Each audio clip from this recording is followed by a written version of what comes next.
Grève générale illimitée dans le secteur des services préhospitaliers d'urgence au Québec. Ça touche d'ailleurs 3300 ambulanciers qui sont sans contrat de travail depuis plus de 2 ans. Il y a eu un point de presse d'ailleurs ce matin. Jean Gagnon est représentant du secteur préhospitalier à la CSN. Bonjour, M. Gagnon. Bonjour. Bon, résumez-nous d'abord vos principales revendications. Bon, écoutez, nos revendications sont évidemment les augmentations de salaire qui sont prévues à chaque année pour faire face au coût de la vie, comme ce qui a été offert au secteur public.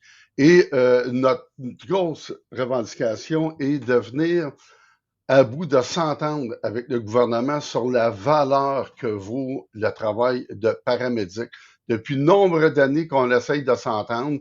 Dernière négociation, ils ont consenti à nous faire une avance de 5 sur notre salaire de façon à laisser le temps aux travaux pour s'entendre. On ne parvient non seulement pas à s'entendre, mais le gouvernement nous dit qu'ils veulent nous enlever le 5 d'avance pour l'évaluation de notre emploi. Et il faut comprendre, là, sans aller dans le détail, que notre emploi n'est pas évalué à sa juste valeur présentement. Il faut comprendre que nous autres, on rejoint autant les services d'urgence que les services de la santé, puis on dirait qu'on ne vient pas à bout de tenir compte du fait qu'on a ces deux éléments-là dans notre profession. Bon, qui dit grève générale illimitée dit moyen de pression. Est-ce que les patients vont être pris en otage? Les patients ne sont jamais pris en otage. Comme vous le savez sans doute, on est tenu d'aller au service essentiel lorsqu'on annonce une grève et on doit négocier une liste de services essentiels et les éléments sur lesquels on ne s'entend pas, c'est le tribunal qui tranche. L'exercice a eu lieu la semaine passée. On a accepté de se conformer aux recommandations de la juge qui fait qu'on a pu débuter notre grève à minuit 1 hier. Donc, il y aura pas là, davantage de délai de réponse pour les ambulances. Déjà que c'est pas évident dans plusieurs secteurs, on va se le dire. Là. Il faut comprendre que tout ce qui est délai de réponse est problématique. Il n'y a absolument rien qui va être dû à la grève. Donc, ça va continuer comme d'habitude. Hein. Il va y avoir des bris de service, on va manquer d'ambulance, les appels vont être en attente, il n'y a pas d'ambulance de disponible. Mais c'est pas la grève qui va causer ça. Là. C'est le fait C'est le fait qu'on que ça va mal manque de partout. gens dans notre profession. Là.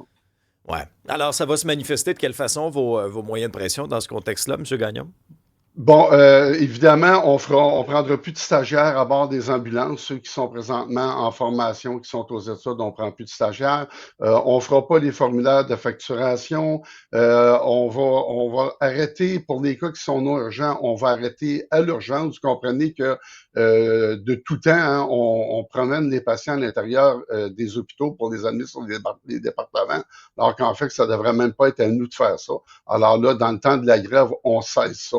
On va arrêter à l'entrée des hôpitaux, tant au niveau des urgences là, que quand on va porter un patient sur les Bon, étages. là, c'est la grève, mais est-ce qu'il y a encore des négociations? Vous parlez-vous encore? Ça avance-tu? Pourquoi c'est long de même? Écoutez, pourquoi c'est long de même? Ça fait 3 fois qu'on fait le tour de nos demandes à nous à la table de négociation.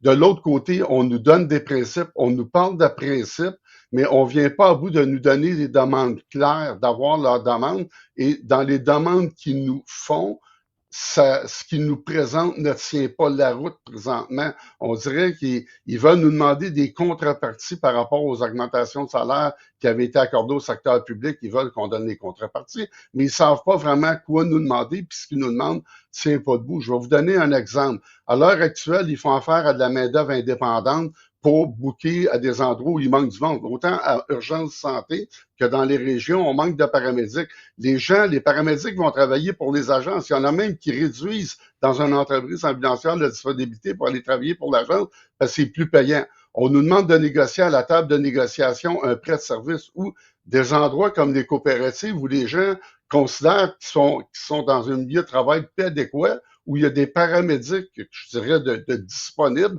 Ben, ils veulent qu'on les passe ailleurs, mais ils veulent pas mettre aucune somme d'argent pour faire ça.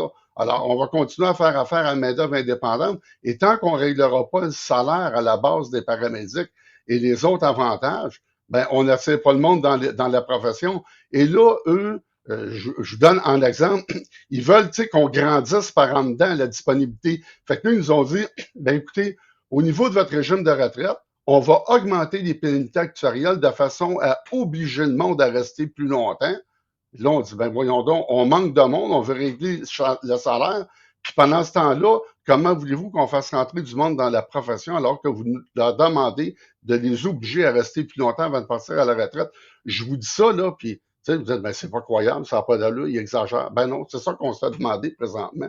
Alors, nous, de partir une grève parce qu'on nous impose des reculs, c'est complètement ridicule, là. On a tenté, c'est ça qu'on a notre mandat de grève depuis le mois de mai, on voulait pas l'exercer. On est assis, on négocie. On a 3 jours cette semaine, la semaine prochaine, l'autre semaine après, on a 9 jours. Mais si les mandats du gouvernement sont pas au rendez-vous, ça n'avancera pas plus, là. Jean Gagnon, vous êtes représentant du secteur préhospitalier à la CSN. Merci de nous avoir exposé votre point de vue. Merci beaucoup. Bonne journée.